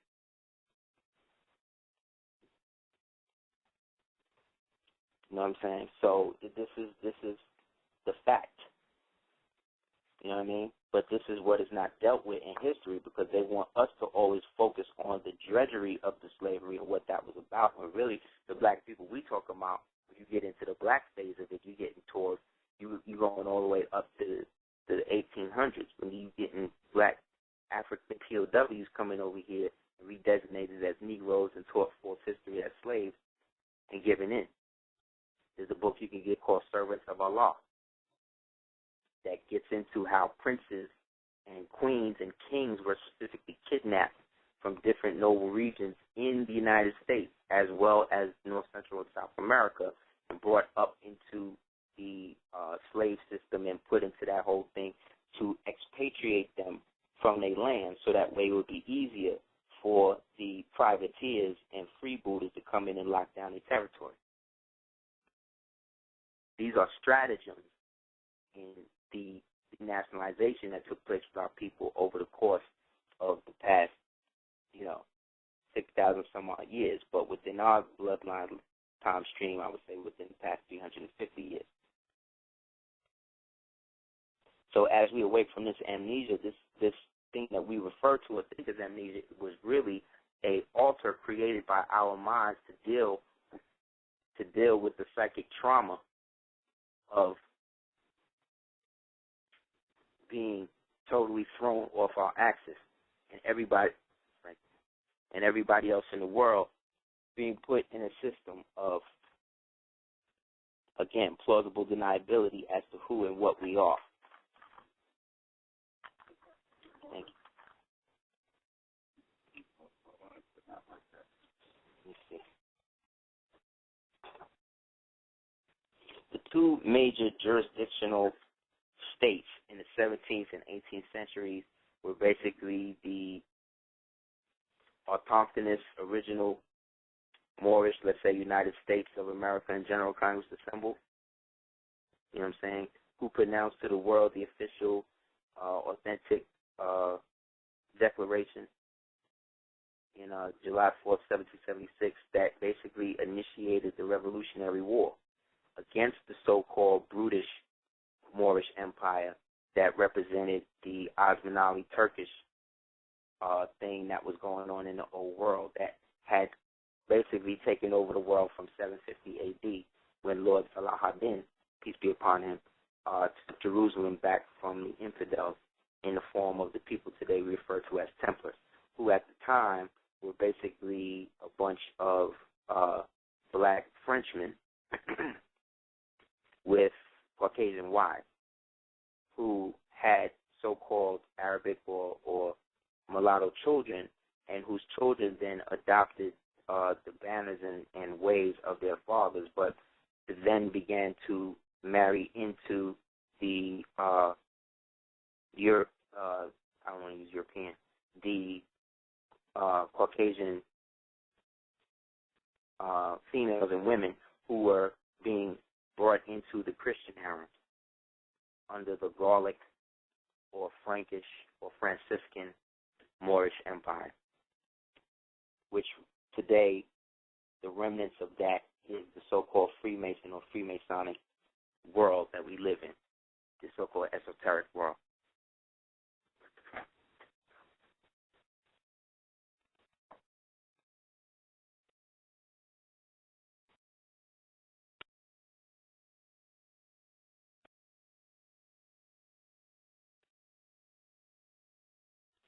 Let's see, we get into a call. 806, you're on Super Heru Radio. Peace, brother. Aseer. Peace, brother. How are you? All right. Peace to Selena and your children, man. I'm calling from work today, man. I just had something on my mind. I was listening to last Monday's show and I heard you, one brother going how you meet a person that's, well, you were going in on how some people think that a lot of people are opinionated. What type of person, like I have this friend that I've been knowing for a long time, and that's what he always has to say about me. Like about any little thing, he says I'm too opinionated about anything, whether it be work, personal relationships, family, friends, I'm over opinionated about life in general, and I should basically conform to, I guess, what type of life he lives in, kissing butt, head down around the white boys or whatever. I mean, what kind of person am I dealing with? What kind of spirit is that, man? That is a sitting demon. Demons come in different levels, but whenever you see one, that one is a representation of about 10,000. So it's a revolving door of different agendas that are unbeknownst to the person that has allowed this to become their life. So a sitting demon is one that basically sits around you or sits on a person, and it basically operates at a level where it urges them to urge you to be the opposite, because they're really only their charge over the person that they're inhabiting is really just to mess with you. That's the only reason why they was able to get up in there, based upon whatever envy or jealousy that this person has of you. If somebody's always telling you that you're the problem, that means that they're the problem. You know what I'm saying? Yeah. So if somebody always is coming to you and saying to you that you this and you that and you this and you that, and you don't have friends, or I feel sad for you because you don't have people you could be around, or you think you all of that, or you think you know more than everybody else. This is coming from people who have not studied anything. This is coming from people who have allowed a victimization behavior to become their reality. So they're trying to infect you. He's trying to infect you with that reality by getting you to believe what he's saying about you. But really, he's envious of your ability to have an opinion, make a decision, and stick to it. Be a man. You understand? See, any man can be with 1,000 women, but it takes a man to be with one. You know what I'm saying? It takes a certain level to not take a certain level of understanding to not jump into the first skirt that lifts up for you, because those are the things that are really there not to even break your relationship up with your woman. It's there to break you up with yourself, because if you could fall for whatever, it's like I was saying with the whole game. Like it used to be hoes prior to the 60s, like in the 50s, 60s. Some chicks, even into the early 80s, you had chicks getting $5,000 a night, getting racks. You know what I mean? But not even really having sex with dudes, just doing, escort stuff or whatever. But then when crack came out, you had certain members of that cast that's deteriorated and was willing to give blowjobs for like $10, $5. You know what I'm saying? And then it became a system where it devalued and depreciated the level of the woman, period, now, in society. We're talking, you know what I'm saying? Because, unfortunately, people don't realize that some men, like strip clubs, stuff like that, that is an aspect that has become an aspect of married life for Americans. Strip club, pornography. That's a part of your marriage now.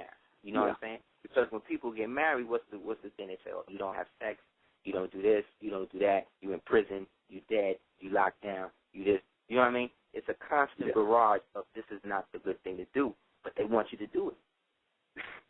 So he is envious, really, of your position and the ability not to participate in certain shit. You know what I'm saying? Because what that says is, I can't bribe this person. I can't set this person up. I can't use this person. And if this person is coming from a malicious intent that he may not even be aware of, then what's going to happen is that the time is going to come where he's going to do something, or if he hasn't done already, he's going to do something to be outwardly aggressive with it. Because right now he's passive aggressive. He's going to up the ante now, especially now we talk about it, to a aggressive passive stage. You see what I'm saying? Where like you may be getting an argument, and then like he says something with a little too much pepper on it, and you ready to eat his food, and then he bring it down like, nah, I ain't really mean it like that. You know what I'm saying? But really, that's exactly what he's talking about. It's almost somebody that's jealous of you. So when people are jealous of you and envious of you, you can't do nothing about that. You can't make them not jealous. The more you give them, the nicer you are to them, the more they're going to resent you, because the worse they're going to feel about yourself. Because they're going to, on some level, feel like, oh, this dude is really cool, he's really dope, and I'm so whack, I don't even really feel like I deserve this nigga. So this nigga is probably, something must be wrong with him if he's fucking with me. So he ain't shit, because I'm not. You see what I'm saying? It's a justification thing, and that's the demon. Okay. The demon is really just the unresolved choice or issue that you haven't dealt with, or he hasn't dealt with. And he hasn't dealt with the fact that, it's weird, man. Nowadays shit be weird. Dudes be.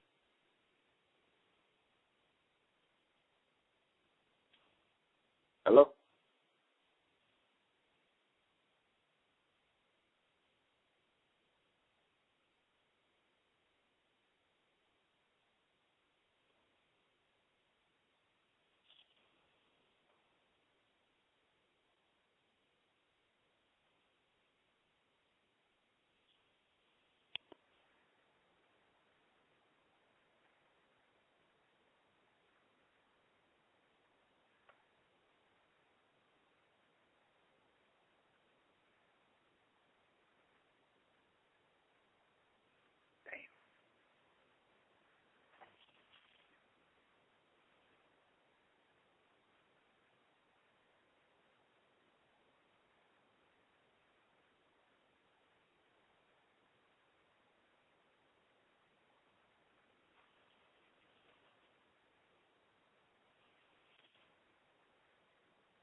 Hey, man, can you hear me? Yeah, I can, man. Hello? Hey, I mean, yeah, you know how they do. But yeah, essentially you're dealing with somebody's jealousy, so eventually it's gonna turn into something else, man. So you might wanna, you know, and I'm sure if you look back over the years, you see that every time you try to do something or say you're gonna do something, there's somebody that's around you that's on some like, nah, you ain't gonna do that, or you know, those be the ones, man. Okay. I got one more other question. You was going in on like relationships, like you said, coming into a time to where if we're gonna make decisions about, you know, people, we need to basically make them. I'm dating two women. One's a Sagittarius and the other is a Virgo, and I'm an Aquarius. Well, I was reading up on it a little bit, and he was saying the Virgo is the one I'm going to actually clash with or whatever, and the Sag is like independent to my sign. It's Virgo. independent. It can come out being lonely. I mean, it'll make me seem like, you know, she's ignoring me or whatever, and I was going in on it. And I was trying to decide which one. I don't want to just base it off that, man, you know, like the signs we live under, but, like, it's really starting to add up or whatever. Could you go on a little bit about that? Just, like... definitely.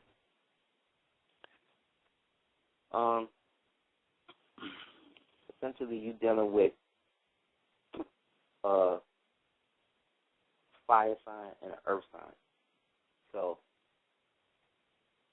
Sag is just as intuitive and just as deep, but Sagittarius have more, let's say, insecurities than Virgos. But Virgos will have more hang-ups than Sagittarius. You know what I'm saying? So, like, what a Virgo might really fret over, Sagittarius don't give a damn about it, vice versa. And that's the thing with women in general. You know what I mean? They're so dynamic in that sense that, you know, you'll have those plays of opposites. But essentially, as an Aquarius, there's a part of you where people feel like there's a part of you that people feel like is just not there with them. You know what I mean? Yeah. There's like a part of you that's just like always kind of detached from like anybody. Yeah, detached. So, like you could be around a group of people, be chilling, and then you'd be like, I'll be right back, and then like, or like you just be out, like people just notice you out, like, yo, where you go? And then like you just pop back up, you know what I mean? Because there's a part of you that needs to be kind of like away from shit to kind of like take stuff in, you know what I mean? Yeah. Take in, especially when there's a lot of people and stuff like that around.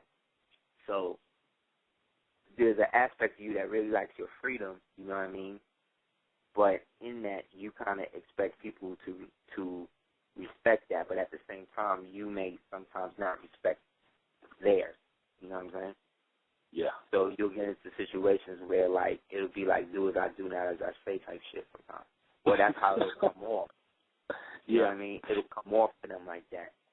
And even, you know, best intentions, if that's not what's happening, there'll be aspects of that just due to the fact of your Lord nature, because the Aquarius is the one that pours out the water of Pisces. You know what I'm saying? So that water comes out. Water. You know what I'm saying? So it's more your error, and then you're conscious of it. You're not good, you know, you're not in jail, you're not gay, you know what I mean? You're not unlearned. See what I'm saying? Like that's like finding like a lotto. You know what I mean? So they know that white women will come and snatch you up quick. You know what I'm saying? You know what I'm saying? This is the society they've been in. They're training their white women to be totally subservient to black men, and now they're trying to domesticate black women to be the opposite. So anytime now you can be there and you got two women in a situation, you again gotta go with what you feel is most innately connected to. So there's always going to be an attraction, but you got to decide the level of involvement. You know what I mean? Instead of looking at it like which one, you got to look at it as what about me is going to be brought to my best full potential. Exactly. Okay. As opposed to which one is better. Look at it like which one, because they really twin souls. So really, you got to do the knowledge of it, like what about me can make this person better or this person better with the least amount of conflict. See what I'm saying? Yeah. From the point that you're in now. Because really no woman like to feel like she being like compared. Even though women compare themselves to everything else or whatever, when you do it, you know, that's a problem. Yeah. So you know what I'm saying? So you gotta kind of always be like the one that's kind of like on the real to real with it. So essentially, look to see which one is going to be who you could bring the best out of and can bring the best out of you with the least amount of conflict in the means of doing that. That'll be the one you should be with. So whoever came into your mind when I said that is probably the one. Well, the sad man, they intellectual or whatever, and I'm an Aquarius, so we gonna battle, you know. You know what I'm saying? Right. And Virgo, right. he just kind of laid back and just kind of go with everything I'm saying. So I'm just like, you ain't gonna protest, you know what I'm saying? I could be all off, you know. So right, I don't think they not. Because what the Virgo do, the Virgo do the knowledge, and the Virgo gets into the details. So if the details of the shit seem like it makes sense, then it's all good. Yeah. Once the details don't add up, that's when you'll say something. So always remember, you're dealing with somebody who is exalted in Mercury in communication and is exalted in beauty, which is Venus. So there's always an undercurrent of realness because it's also grounded in the earth. That's a constant earth sign. Virgos and Aries is like the most hated on. You know what I mean? Because Virgos are either really, really dope or really, really whack. You know what I mean? Yeah. Aries are either really, really headstrong or can really gotta be like I'm the leader, or can really be like I'll let you lead until you realize you gotta let me lead. You know what I mean? So there's extremes in every polarity, but in your situation, you're being presented with a twin soul in a different perspective. So again, the Sag is that, but then Virgos can be hypochondriac.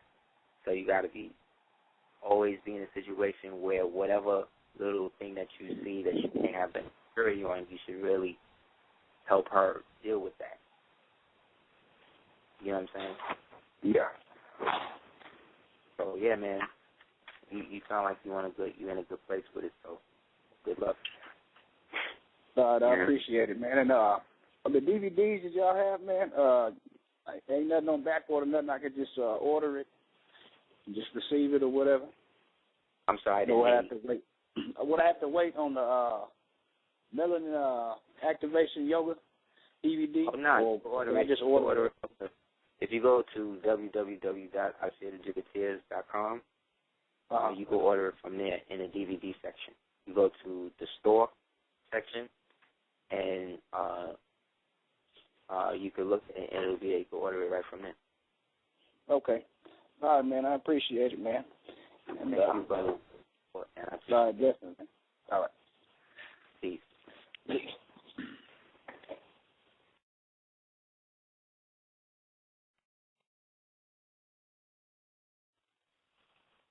323, you on Surveyor Radio? Peace, gang. Peace. How you doing, man? How you doing? I'm good. How are you? I'm good, man. Just, trying to wait for these little hours to pass by, man, so I can go ahead and go home and be me. You know how it is, you know what I'm saying? Yeah, you know how it is. Dealing with these people, you know what I'm saying, whatever. It's really mind-boggling, man. Yeah, it is. It's really mind-boggling to the point where it's here. I'm telling you, man, I'm working with a friend of mine. I've been knowing her for a long time. Right now, she's like the only person I'm trusting right now. She already knows what's up, but, I'm for the, I'm really, really, really trying to get free, man. You know what I'm saying? Whatever, to the point where I don't have to depend on this.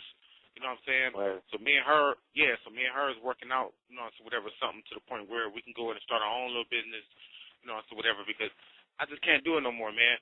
What you said earlier when you was talking about how you in a situation and you feel like, you know what I'm saying, you feel like you bored or you could be doing something else, man, I'm telling you, hit that right on the nose. That's exactly how I feel. That's how I know my time is up for me to be up here. It's time for me to move on and go do something else. You know what I mean? Indeed. And that's great, the fact that you can make a decision to do that and not have other people tell you all of that. Because you know what it is, too? Our parents' generation, for some reason, really didn't leave nothing for us. You know what I'm saying? Like, they parents left shit for them. These people didn't leave nothing for us. All they left for us was the social services program and, like, jail. So unless you was going to do what they wanted you to do in the moment that they wanted you to do it, you see what I'm saying? They wasn't really trying to support you like that. That's why hip-hop came out. That's where it came from. You know what I mean? It came from a gang that was displaced during the whole 60s situation that came out of the destruction of the Panthers situation. So that's when they created social services and guidance counselor and all of them programs. And they came out, and then all these kids now go to after-school programs and get indoctrinated and messed up. And they was like, mess with that. I'm going to just go to the street. So essentially, the latchkey kids, the baby daddies, the baby mama, all of that shit was created by our parents' generation. We didn't create none of that. And they didn't leave nothing for us in terms of money, in terms of institutions that wasn't boule, that wasn't where I had to cut my hair and do some other shit or whatever to look more white or whatever to get up. They didn't leave nothing for us like that. Unless we was doing that, that's the only way we was being successful. So now these same people is now looking at us like, oh, well, y'all didn't really do nothing. Y'all kind of trying to move back home. Y'all doing you. Like, where do you think we got the mentality from? You know what I'm saying? Like, where do you think this came from? Like you, the black woman, if you watch the movie Claudine, like I said a couple of shows years ago, you watch that movie, you see the black woman, to get benefits from the government, she was stuffing the man in the closet, telling the white woman that the man, she ain't have no man nothing to get a check. And it got to a point where black men stopped getting tired of hiding. You know what I mean? And then it was like, fuck it. I'm not going to be in the house, you see? And then that created a whole culture now where, niggas don't really know who their daddy was, or didn't see their daddy and all of that. And then now that created a culture where the real daddies that want to be there can't be with their kids. Because the women they had them with is holding them hostage, or the mind controlled them and made them feel scared whenever they think about daddy, or I can't call them, sorry, I can't even deal with them. Like, this is the culture that these women is creating that. These women that are making these babies is creating that. And then these men have become so apathetic and crazy, they now turning gay.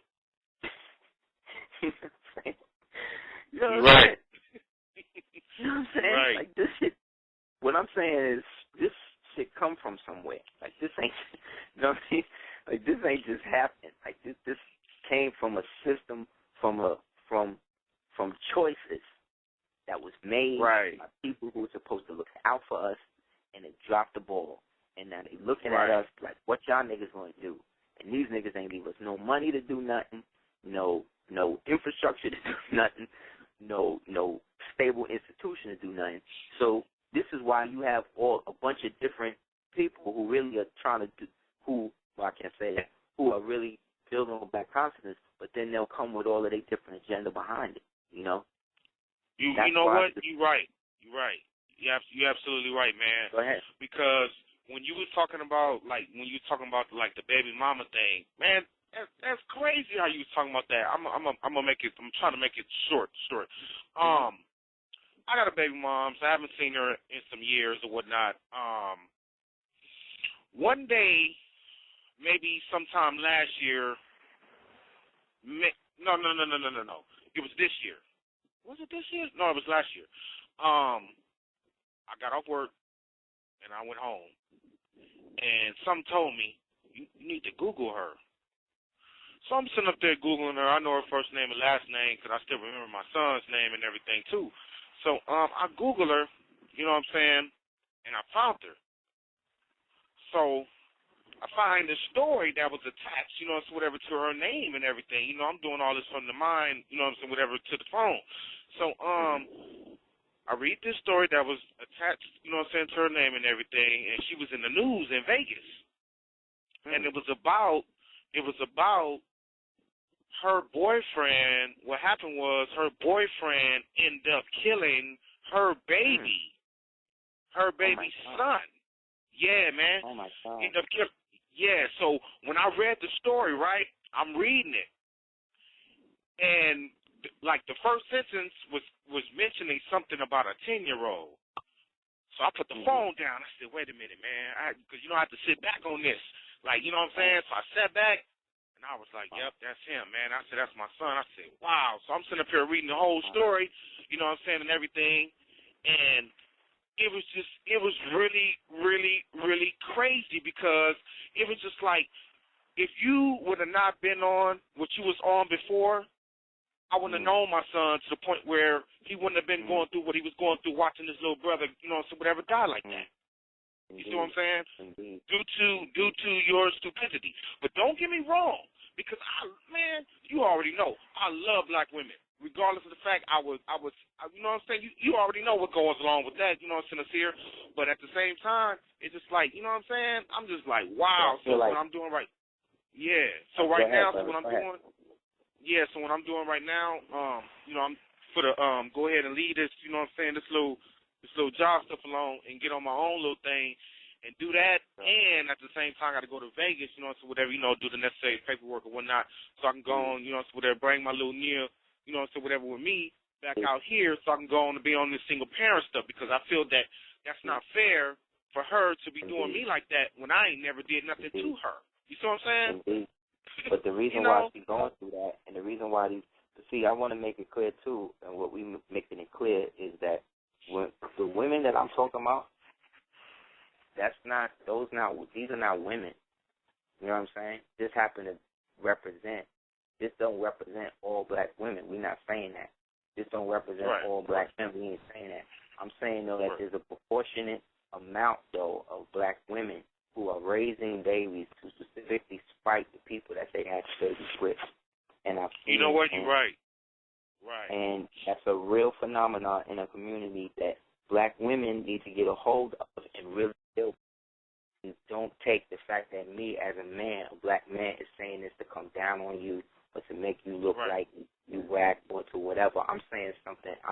I'm pleading, we for help. Yeah. Are pleading to black women as y'all sons, as y'all husbands, as y'all brothers, as y'all uncles, as y'all grandfathers.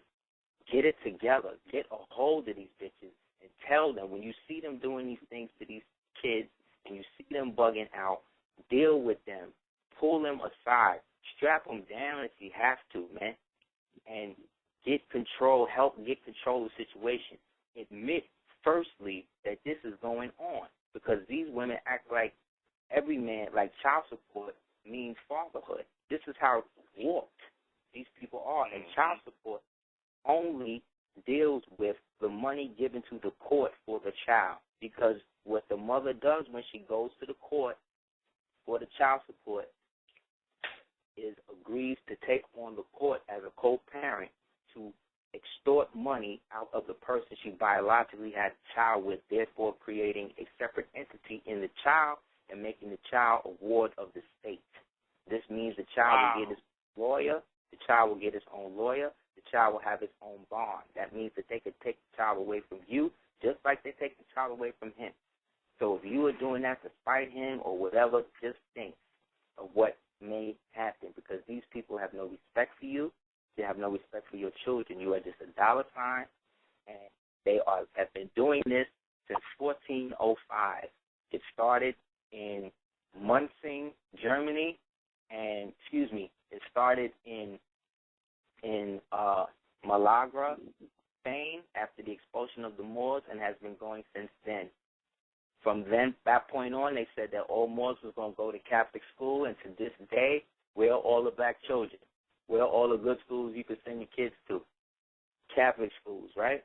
So this is a pleading from us to get it together, because these women you are destroying, and these men like yourself, what you're doing is applaudable, man, because you're going out and doing it. I did the same thing you just did recently, and I found my baby mother again under another name. Now this is the fifth name. This is my daughter's mother now. This is the fifth name. I remember you was talking about that. I know what's up. This is like wow, the man. fifth name this person is under. So each name represents a different altar. So anybody that she's friends with, anybody that she's talking to, anybody she got my daughter around that's listening, because you know they always be listening.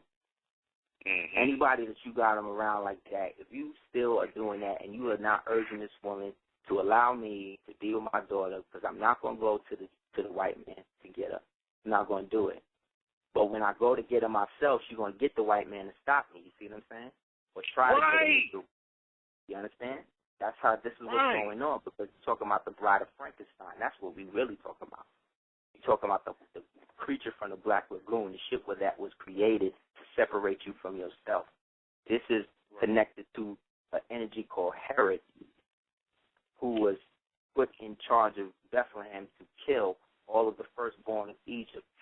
This is the angel of death that came through, where you had to put the lamb's blood on the front of your door to keep the child from dying. This is the entity we really dealing with that's manifested through these women that come through a realm called the Shekinah, or the Shekinah realm, with a bunch of wailing souls of broken down, unrequited love, miserable female or woman energy. And if you could imagine an entire world where the wind is being created by the sobbing and the crying and the wailing of these women. You understand? This is a real place. And this is where these women like Mary J. Blige and these chicks draw this energy from to pull out of our sisters who get involved in all of these videos and all of these songs about how all these men is always leaving them and all these men is always leaving. So you got a child at 5 years old, 6 years old, singing songs about how a man going to leave him. So what you think going to happen? Mm-hmm. You're right. There's some women who want to be single mothers more than they want to be mothers. And that ain't no man's fault. That ain't no man's fault. Ain't no man making them do that. Ain't no man beat them to the point where they got to do that. That's a choice. And what I'm talking about is choices. So if we choose to have better relationships as black men and black women, we will have them because we have them. There are more of us together than is actually apart. But you'd never believe it, how these niggas act. Man. So I appreciate you calling, man, and good luck with your endeavors. Please call us back and let us know how it's going. Oh yeah, I'm gonna let you know what's going on, because I plan on taking a trip out there real soon. You know what I'm saying? I'm just gonna have to go ahead and just do it, man, and you know what I'm saying, and see what's going on or whatnot. But yeah, I'll give you some more details or whatnot, because I got some more stuff to talk to you about too. On a positive note, you know what I'm saying? I'm gonna holler at you on Monday, you know, see what's going on, you know what I'm saying, as far as my meditations and everything. So yeah, peace, man. Peace to you. Peace to you, the Queen, and little Heru son. Yeah. Thank you, fam. Peace. All right, peace. So yeah, guys, anybody again wants to holler at us, please do so through houseofl@hotmail.com for lectures, rota, which are tarot readings, natal readings, astrological determination, pendulum assessment, all of that. Holler at us. We'll definitely deal with it, as well as the melanin active yoga created and perfected by the Empress of 10,000 years, Selena, as well as some of our other materials you can check out at www.aseerthediploteers.com. So again, thank you guys for participating.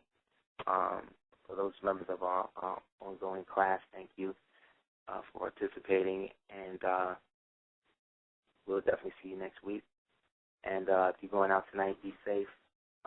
Put your violet octahedron, imagine a violet diamond around you when you're walking around and you're at the bar and you're around these spots. So when shit pop off, you know before it happened, you'll be able to slide out. And like I said, let's make it better. Excuse me, black men, black women, let's do it. And again, we love original women. And when I say baby monster, I'm not talking about every black woman that has a baby is a monster. I'm not saying that. And the women I'm talking about, or the women that we're talking about who do these things that we speak of, are not women, in my opinion and perspective. And I've gone through enough of it to be able to make that judgment. You know what I'm saying? So with that, we say peace and hope that they get healing and hope that they get to a point in their life where they realize what they've done and repent and apologize to the children first, because that's the first people that they've sinned against. So with that, we say peace, and inshallah, we'll see you guys next Monday. Super Heru Radio 3.0.